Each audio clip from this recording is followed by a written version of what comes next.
तो देखिए इसी पर आज चर्चा करेंगे। खास मेहमान भी हमारे साथ जुड़ेंगे। एमसी मिश्रा जी जुड़ेंगे, पूर्व डायरेक्टर हैं एम्स के, और प्रीति राठी जी हैं, लाइफस्टाइल एक्सपर्ट हैं, वो भी जुड़ेंगे। लेकिन सबसे पहले लेकर चलेंगे आपको ग्वालियर, जहां से मामला सामने आया है। विनोद, ये गर्मी इतनी जल्दी जानलेवा हो जाएगी ये शायद किसी ने सोचा नहीं था। क्या स्थिति है, क्या तापमान है इस वक्त ग्वालियर का, जरा बताइए। देखिए, कल जिस तरह से ग्वालियर का तापमान 42 डिग्री था, तो आज भी ऐसा लग रहा है जो अधिकतम तापमान है वो 42 डिग्री के आसपास ही अधिकतम रह सकता है। अभी तो आ, समय है, क्योंकि जो मौसम विभाग की ओर से जो अधिकतम तापमान के आंकड़े जारी किए जाते हैं, वो 3 बजे के बाद जारी किए जाते हैं, कभी कभी 4 भी बज जाते हैं। तो हमें इंतजार करना होगा, क्योंकि अगर हम लोग अपने मोबाइल पर चेक करते हैं तो उसमें और मौसम विभाग के द्वारा जारी किए गए आंकड़ों में अंतर होता है। जो अधिकतम और न्यूनतम का तापमान है उसमें 1 से 2 डिग्री का अंतर हो जाता है, तो इसलिए जो एक्यूरेट है वो मौसम विभाग का ही माना जाएगा। लेकिन हालात हैं गर्मी के तेज लगातार होने से, वो 2 दिन से कुछ ज्यादा ही हो गए। परसों की अगर हम बात करते हैं 2 दिन पहले की, तो यही तापमान ग्वालियर में 37 डिग्री था अधिकतम। वो 2 दिन के भीतर ही बढ़कर 5 डिग्री बढ़ गया, यानी 42 तक आ गया। तो अचानक इतना जो बदलाव आया अधिकतम तापमान में दिन में, उससे ऐसा लग रहा है कि आसमान से आग के गोले बरस रहे हैं, और इसका सीधा असर अब लोगों पर पड़ता हुआ दिखाई दे रहा है। लोग बीमार हो रहे हैं, अस्पतालों में 20 से 25% मरीजों की संख्या बढ़ गई। उल्टी और बेचैनी जैसी चीजें लोगों को फील होने लगी हैं। एक महिला की मौत हो गई महाराजा बाड़े इलाके में, जो कि ग्वालियर का एक बड़ा शॉपिंग बाजार है, जहां बड़ी-बड़ी इमारतें, बड़े-बड़े शोरूम हैं, लेकिन वहां लोकेंद्र पेड़ नहीं है लोगों की छांव के लिए। यही एक सबसे बड़ी वजह रही कि लोग गर्मी में जब तपते हैं तो बेचैन हो जाते हैं, और शायद उसका सीधा-सीधा असर उस महिला पे हुआ। हालांकि वो महिला कौन थी, अभी तक उसकी पहचान नहीं हो पाई है। पुलिस अब इसकी जानकारी जुटा रही है। जो डॉक्टर्स हैं, जो विशेषज्ञ हैं, उन्होंने एडवाइजरी जारी कर दी है कि लोग जब तापमान बढ़ता है या गर्मी तेज होती है तो अपने घर से ना निकलें। लेकिन मजबूरी उन लोगों की है जिनको दोपहर में घर से बाहर काम करना है, जो दोपहर में आते जाते हैं, उनके लिए विशेष तौर पर ध्यान रखने की जरूरत है। और डॉक्टरों ने कहा है कि वो पानी हमेशा अपने पास रखें, नींबू पिएं, हम्म। ग्लूकोज पिएं, जरूरत हो तो इलेक्ट्रल पाउडर पिएं, लेकिन अन्य किसी ऐसी चीज का सेवन न करें जिससे उनका नुकसान हो, जिससे वो बीमार पड़े। ठीक है, हमारे साथ मेहमान जुड़ गए हैं। एमसी मिश्रा जी, मैं ये समझना चाहता हूं कि गर्मी जो है ये कैसे हमारे लिए हानिकारक होती है और कब ये जानलेवा हो जाती है हमारे लिए। जी, धन्यवाद। देखिए, शरीर का एक हमारा जो नॉर्मल तापमान होता है, वो 37 डिग्री सेल्सियस होता है। जब ये तापमान गिरता है शरीर का या बढ़ता है, दोनों में ही नुकसान होने की संभावना हो जाती है। और बढ़ने के साथ भी जब हम हमारा धूप को एक्सपोज़र ज़्यादा हो, हम धूप में ज़्यादा देर खड़े रहें या काम करें, तो और ज़्यादा नुकसान होने की संभावना होती है, जिसको हम हीट स्ट्रोक, लू लगना भी बोलते हैं। जब इस तरह के तापमान हो जाते हैं जो 43, 44, 45 जो अभी होंगे आगे आने वाले समय में, तो ये शरीर के जो थर्मोस्टेट है, जो टेम्परेचर कंट्रोल मैकेनिज्म है, उस पे भी इसका असर हो जाता है और एकदम से तापमान शरीर का बहुत बढ़ जाता है, जिसकी वजह से मृत्यु भी हो जाती है। और उसका अगर बहुत शीघ्रता से उपचार न किया जाए, तो फिर जो रोगी की जान चली जाती है। उसका सबसे बड़ा उपचार यही है कि शरीर के तापमान को कम किया जाए। जैसे सभी आपके स्टोरी में भी बताया और अभी और आपके संवाददाता ने भी बताया कि ठंडे पेय पदार्थों का सेवन किया जाए। और हमारे यहाँ बहुत सारे ऐसे पेय पदार्थ हैं जो गर्मियों में प्रचलित हैं। आम का पन्ना है, शिकंजी है और लस्सी है। लेकिन इसमें भी थोड़ा-सा प्रिकॉशन लेने की बात है कि ये रखे हुए ना हों और ठीक से बने हुए हों, साफ-सुथरे, क्योंकि उससे कई बार फिर लोगों को उल्टी दस्त की शिकायत भी हो जाती है। अगर वो पेय पदार्थ की गुणवत्ता ठीक नहीं है और उसमें वो खराब हो गए और फिर कोई पी ले, तो उससे भी नुकसान हो जाता है। तो लू लगने की अवस्था में शरीर के तापमान को जितना शीघ्र हम कोल्ड स्पंजिंग करके कम कर सकते हैं, उतना करें। और जैसे बताया गया आपकी स्टोरी में भी कि दोपहर 12 बजे से 2 बजे के बीच और 3 बजे के बीच धूप में न निकलें अनावश्यक। धूप में निकलते समय अपने सिर को ढकें, हल्का भोजन करें, हल्के और सफेद कपड़े, लाइट कलर के कपड़े पहने, ढीले कपड़े पहने और खाली पेट भी ना निकले, पानी पी के अवश्य निकलें, क्योंकि उसका भी एक डिहाइड्रेशन एक बड़ा कारण बन जाता है बहुत बार। अच्छा, फिर चने का सत्तू खा सकते हैं, नींबू पानी का सेवन कर सकते हैं, आम का पन्ना जैसे मैंने बताया, और खीरा, ककड़ी, जितने भी हमारे फल और सब्जियां आते हैं गर्मियों में, ये इस मौसम के लिए ही बने हुए हैं। हल्के होते हैं, इनमें खूब पानी की मात्रा भी होती है, और तरबूज, खरबूज आजकल तो अच्छे आ रहे हैं, मीठे भी आते हैं, तो उसमें आपको ऊर्जा भी मिल जाती है, और प्याज भी कहते हैं लू से बचाती है। तो मैं समझता हूँ कि बेल का शरबत भी काफी लोग बना लेते हैं और उसका सेवन करते हैं। तो मैं समझता हूँ कि ये अगर सारे लोग करेंगे उपाय, तो पहले तो लू लगेगी नहीं। और अगर किसी बच्चे को, क्योंकि बच्चे ज्यादा वल्नरेबल हैं इसमें, और हमारे एज ग्रुप में लोग ज्यादा वल्नरेबल हैं, जो हमारे वरिष्ठ नागरिक हैं, तो उन लोगों को विशेष ध्यान रखना है अपना कि धूप का जो एक्सपोजर है, धूप में लगने का जो समय है उनका वो बहुत ज्यादा न हो। और अनावश्यक बच्चों को भी खेलने जाएं तो शाम को जब धूप चली जाए उसके बाद खेलें, और दिन में न खेलें बाहर निकल के, क्योंकि आजकल छुट्टियां भी हो जाती हैं गर्मियों की। तो ये इस तरह से अगर ध्यान रखेंगे तो मैं समझता हूँ कि कम लोगों को लू लगेगी, कम नुकसान होगा, जान से भी नहीं जाना पड़ेगा। ठीक। प्रीति जी हमारे साथ जुड़ी हुई हैं। प्रीति जी देखिए, बहुत सारी जो प्रिकॉशंस हैं वो एक नॉर्मल जो व्यक्ति है शायद वो ले ले, लेकिन जो हमारे रिक्शा वाले हैं, मजदूर हैं, या जिनका दोपहर में ही काम है, जो उतना ज़्यादा अफोर्ड नहीं कर सकते हैं चीज़ों को, जूस नहीं पी सकते हैं, उनके लिए कुछ ऐसी चीज़ें, भाई वो काम पर जा रहे हैं तो कुछ चीज़ों का ध्यान रखिए, क्योंकि शायद सबसे ज़्यादा खतरे में वही हैं, उनको बाहर इस खुली धूप में काम करना है। उन लोगों के लिए सबसे पहले तो ये होता है कि उनको अपने साथ एक पानी की बोतल जरूर कैरी करनी चाहिए। एक नॉर्मल पानी की बोतल कैरी करें।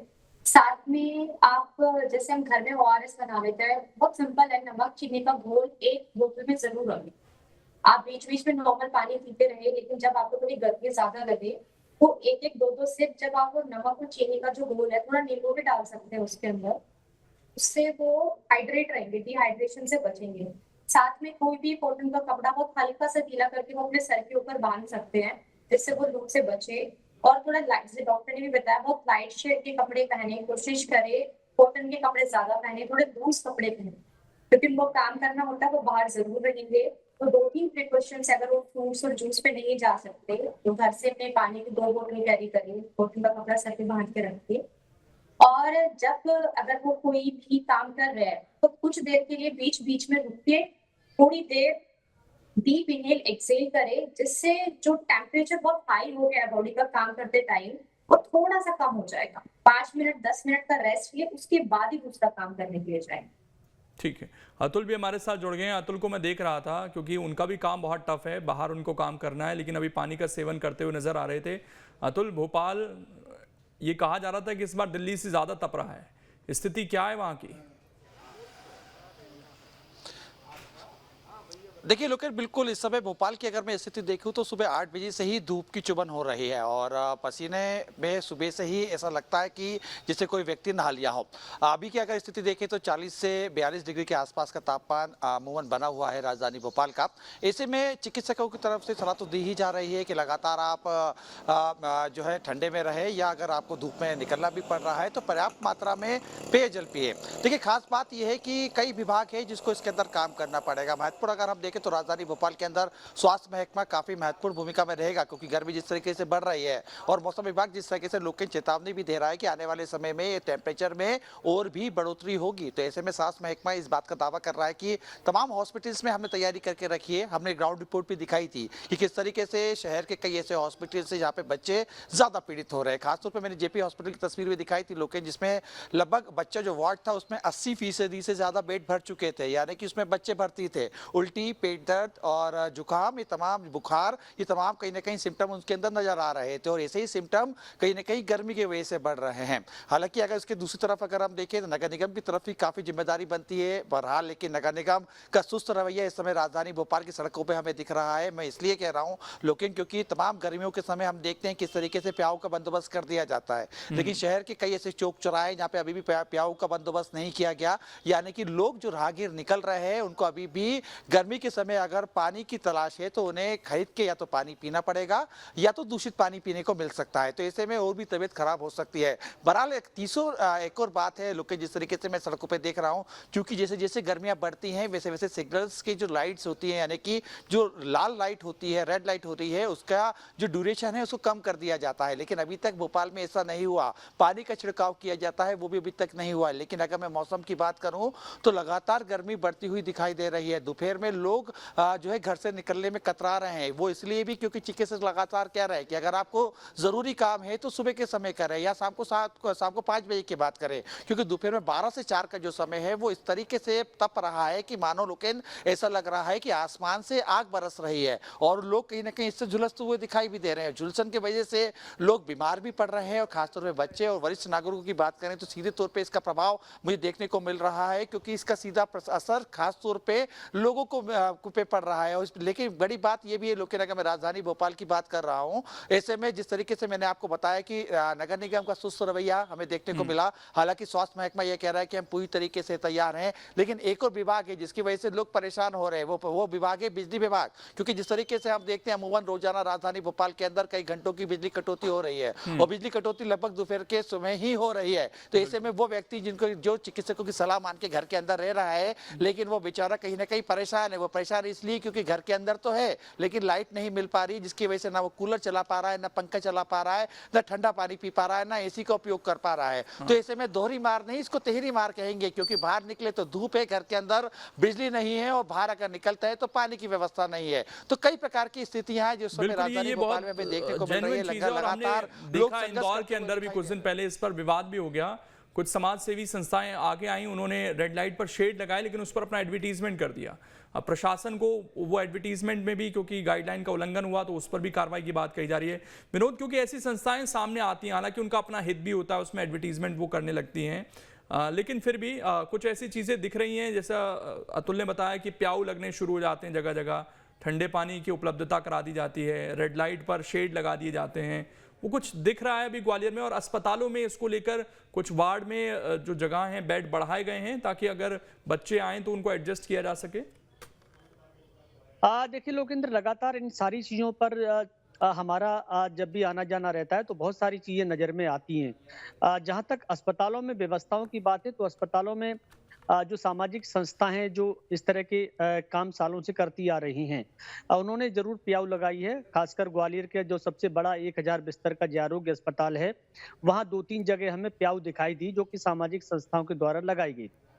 जहां तक आप शासन के प्रबंधन या प्रशासन या हॉस्पिटल मैनेजमेंट की तरफ से बात करें तो ग्वालियर का जो इमरजेंसी वार्ड है अस्पताल का, ट्रॉमा सेंटर, वहां तो एयर कंडीशनर भी बंद करके रखे हुए हैं। जो मरीज और उनके अटेंडर आते जाते हैं मिलने, वो गर्मी से हाल बेहाल हो रहे हैं, क्योंकि उसकी वजह यह है कि सितंबर 2024 में ग्वालियर के ट्रॉमा सेंटर में जो आग लगी थी एक एयर कंडीशनर में, उसे ब्लास्ट हुआ था और उसमें 2 मरीजों की मौत हो गई थी। उसके बाद उसकी वायरिंग और ये सारी चीजें अभी तक मेंटेनेंस के काम नहीं हुए, तो डर की वजह से अस्पताल प्रशासन को ऐसा लगता है कि फिर ना हो जाए तो एयर एसी ही बंद है। अब सोचिए जब शहर का इस अंचल का तापमान 42 डिग्री से ऊपर निकल रहा हो और आप जरूरी सुविधाएं अस्पताल में नहीं दे पा रहे हो तो हैरान कर देने वाली बात है। बाहर सड़कों के हाल में आपको बताऊं लोकेंद्र, अभी तक कहीं कोई प्याऊ हमें दिखाई नहीं दी। इक्का दुक्का जगह जहां हमेशा प्याऊ रहती है वही नजर आ रही है। जो ट्रैफिक सिग्नल के ड्यूरेशन करने की बात थी तो ग्वालियर में पिछली बार तो हो गए थे, अभी तक उस पर कोई काम हुआ नहीं है, तो लोगों को 1.5 से 2.5 मिनट तक का इंतजार कई सिग्नल्स पे करना पड़ रहा है। लेकिन एक लोकेंद्र जरूर हैरान कर देने वाली चीज इस समय हमें देखने को मिल रही है, वो ये है कि क्लाइमेट चेंज का असर कहें या पेड़ों की संख्या ज्यादा कटी है उसका असर कहें, भोपाल और इंदौर जो ग्वालियर से कम तापमान हुआ करते थे हमेशा, इस बार वहां ज्यादा गर्मी देखने को मिल रही है। ग्वालियर का तापमान जब 37 डिग्री था तो भोपाल इंदौर का 42-43 डिग्री रिकॉर्ड किया जा रहा है। अब ग्वालियर का जब 42-43 होगा तो वहां कितना असर होगा, आगे कितना बढ़ेगा, तो ये थोड़ा सा आप जरूर एक शोध का विषय आ गया है कि जो शहर आपके ठंडे हुआ करते थे मध्य प्रदेश में, वो इस बार क्यों गर्म हो रहे हैं। बिल्कुल, इनको तो ग्रीन और झीलों की नगरी कहा जाता है, वहां पर ये स्थिति बनती हुई नजर आ रही है। एमसी मिश्रा जी, लेकिन छोटे बच्चे, जैसा अतुल भी बता रहे थे कि 80% तक वार्ड भर गए हैं। अब वो बच्चे तो घर में ही रहते, मैं इन्फेंट्स की बात कर रहा हूँ जो 6 महीने से छोटे हैं, उनकी संख्या बहुत ज़्यादा थी अस्पतालों में। वो इस सीजन में घर में रहते हुए कैसे बीमार पड़ रहे हैं और उनकी देखभाल कैसे कर सकते हैं। नहीं, इसमें तो अधिक माता पिता का योगदान ही इसको सहायक होगा कि वो लोग बच्चों को, जो 6 महीने से छोटे बच्चे क्यों बीमार पड़ेंगे, खासतौर से उल्टी दस्त, अगर उनको दूध मिल रहा है घर का और पानी मिल रहा है घर का। और एक और चीज मैं बता दूं यहाँ पे सभी लोगों के लिए, बच्चों के माता पिता के लिए भी, कि एक काम कर सकते हैं लोग कि यदि साफ पानी की व्यवस्था नहीं हो पा रही है और खरीदना नहीं चाहते हैं, तो जो भी पानी उनको मिल रहा है उसको उबाल के और ठंडा करें, उबाल के रख दें। हम अपने घर में भी ये करते हैं कि बार बार उबाल के उसको एक बड़े बर्तन में रख देते हैं तो ठंडा हो जाता है, फिर उसका सेवन हम कर सकते हैं। फ्रिज नहीं भी है तो भी, अभी भी हम फ्रिज का पानी तो बहुत कम पी रहे हैं अभी, लेकिन अगर किसी को फ्रिज के पानी की लगता है पीना चाहिए तो वो फ्रिज ले लें। आजकल फ्रिज भी कोई बहुत ऐसा लग्जरी आइटम नहीं है, छोटे फ्रिज भी आ जाते हैं जो बहुत महंगे नहीं होते हैं, लेकिन घड़े का पानी बहुत अच्छा रहता है, सुराही का पानी बहुत अच्छा रहता है। इनकी व्यवस्था लोग अपने पर्सनल लेवल पे भी करें, और घर में भी पानी का जो एक बीमारियां बहुत सारी पानी के द्वारा फैलती हैं। पानी अगर साफ मिल जाए और अगर ऐसी व्यवस्था घर में लोगों को लगता है कि पानी ठीक नहीं आ रहा है, तो उसको बिल्कुल उबाल के ठंडा करके उसका सेवन करें और उसी से शिकंजी बनाएं, उसी से फिर और जो भी कुछ पेय पदार्थ बनाने हैं वो बना लें। घर में दही जमा के, दूध उबाल के दही जमा के उसकी लस्सी बना सकते हैं। तो ऐसे बहुत सारे काम घर में किए जा सकते हैं जो जिसके लिए आपको बहुत अधिक पैसा नहीं खर्च करना है और वो आपके साधन में आ जाएगा। ठीक, प्रीति जी, कुछ ऐसी खाने की चीजें जो अब अगले 2-3 महीने के लिए लोगों को पूर्णतः अवॉइड कर देनी चाहिए। बिल्कुल, कोई भी जो तला हुआ खाना होता है उसको बिल्कुल अवॉइड करना चाहिए। सिर्फ लाइट फूड, जैसे आप कम से कम एक रूल रखो कि वीक पे 2 दिन आप अपना खिचड़ी डाइट पे रहो। एक बार खिचड़ी पे आओ 1 दिन के लिए, सो उससे हमारा स्टमक लाइट रहेगा। थोड़ा लाइट फूड जाने से हाइड्रेशन में भी हेल्प मिलेगी, हमारी बॉडी डिहाइड्रेट नहीं करेगी। जैसे आप खिचड़ी ज्यादा खाओगे, सिर्फ पानी का इंटेक और ज्यादा बना के रखो, तो वो हमारे पूरे वीक में काम करता है। और बाकी बहुत ज्यादा स्पाइसी खाना हुआ, या कुछ सब्जी ऐसी होती है जो बहुत हैवी होती है, कुछ कुछ दालें भी ऐसी होती है, या आप बोलो छोले चने, इस तरह की सब्जियों को, इस तरह की दालों को, पल्सेस को अवॉइड करें कुछ टाइम के लिए। सिंपल मूंग की दाल, लौकी या तोरई, इस तरह की सब्जी का ज्यादा सेवन करना चाहिए। घर में खीरे ककड़ी इनका यूज करें, ये कोई भी ले सकता है, जो रिक्शा वाले हैं या जो बाहर है वो भी खीरे ककड़ी अपने साथ कैरी कर सकते हैं, अपने टिफिन में कैरी कर सकते हैं, जिसके अंदर वाटर का इंटेक आप ज्यादा से ज्यादा रख सकते हैं फ्रूट्स के लिए और अपनी वेजिटेबल्स के थ्रू भी। और बाकी कोशिश करें शाम को थोड़ा लाइट ही मील लें। और जो बच्चे ये सारी हैं, क्योंकि चीजें अभी हैं। बच्चों को स्कूल जाना है, लगभग 1 महीना और स्कूल जाना है उनको, मोस्टली 15 मई के आसपास छुट्टियां पड़ेंगी, तो उनको, क्योंकि स्कूल में लंबा समय बिताते हैं 4-5-6 घंटे, उनके लिए क्या खाना भेजा जा सकता है स्कूल में ताकि उनको डिहाइड्रेशन ना हो वहां पर, या ब्रेकफास्ट में उनके सुबह क्या बदलाव किए जा सकते हैं।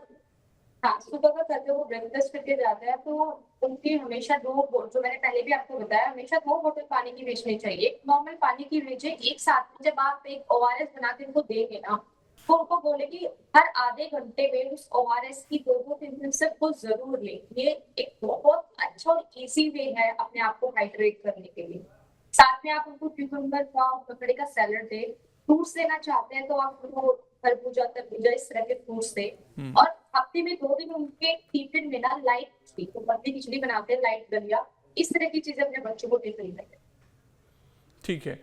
अतुल, मैं एक चीज़ और जानना चाहता हूं आपसे कि अभी गर्मी जिस तरीके से ये पड़ रही है, जो मेंटेनेंस का काम होता है बिजली का, जिसमें आपने कहा कि अभी लाइट बहुत कट हो रही है, तो ये मेंटेनेंस का काम लगभग कब तक चलेगा? क्योंकि रोज़ हम खबरें पढ़ रहे हैं कि 3 घंटे बिजली गुल रहेगी, 4 घंटे रहेगी, या ये सिलसिला वैसे ही जारी रहेगा 2-3 महीने?